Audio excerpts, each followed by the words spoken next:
আসসালামু আলাইকুম ভিউয়ার্স, আজকে আমি ভাজি করব হচ্ছে পাতাকপির ভাজি।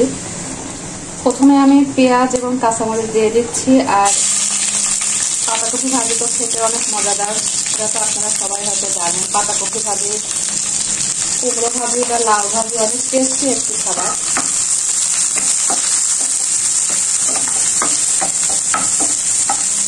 এখানে আমি শুধু হলুদ এবং ধনিয়া গুঁড়া দিয়ে দেব, একদম সামান্য পরিমাণ ধনিয়া গুঁড়া,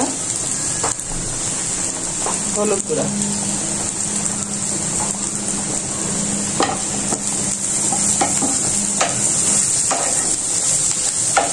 মতো লবণ। আসলে রান্না হচ্ছে একটি আর্ট।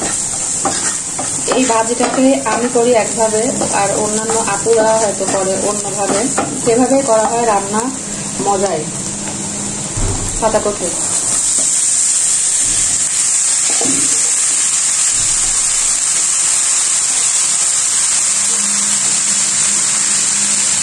ঢেকে দিচ্ছি। ঢেকে দেওয়ার কারণে পাতাকপিগুলো আরো কমে যাবে আর নাড়তে আমার জন্য সহজ হবে। এই যে এখন অনেকটা কমে গিয়েছে,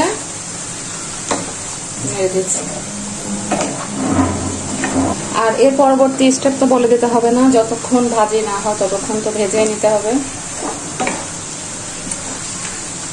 এই ভাজিটাতে ইচ্ছে করলে আপনারা ধনিয়া গুঁড়া ব্যবহার না করলেও চলে, তো আমি একটু হালকা সেন্ট করার জন্য ধনিয়া গুঁড়াটা ব্যবহার করেছি। এই যে পানি শুকিয়ে এসেছে, মানে ভাজা প্রায় শেষের পথে। আর আমরা সবাই রাঁধুনি, আমরা সবাই রান্না করি, কিন্তু সব রান্নার আর্ট এক নয়। হয়তো আমি একরকম ভাবে রান্না করি, অন্য আপু অন্যভাবে রান্না করে। এই ভাজিটাই আমরা যদি 3 জন মহিলা 3 জায়গায় রান্না করি, 3টা চুলায়, তাহলে দেখবেন 3টা রান্নাই ভিন্ন, কিন্তু ভাজি এক এবং টেস্টটাও আলাদা।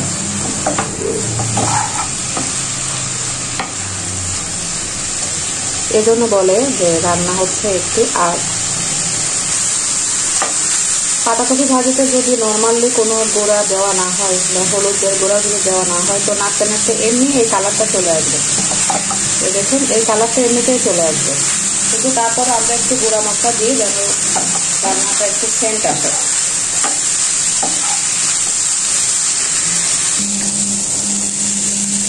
ভাজি হয়ে গিয়েছে, এখন ভাজিটাকে নামিয়ে ফেলবো। আর এই ভাজি আরো একটু করা যেতে পারে, আবার এরকম ভাবে নামিয়ে ফেলতে পারে, তো আমি এইভাবেই নামিয়ে ফেলছি।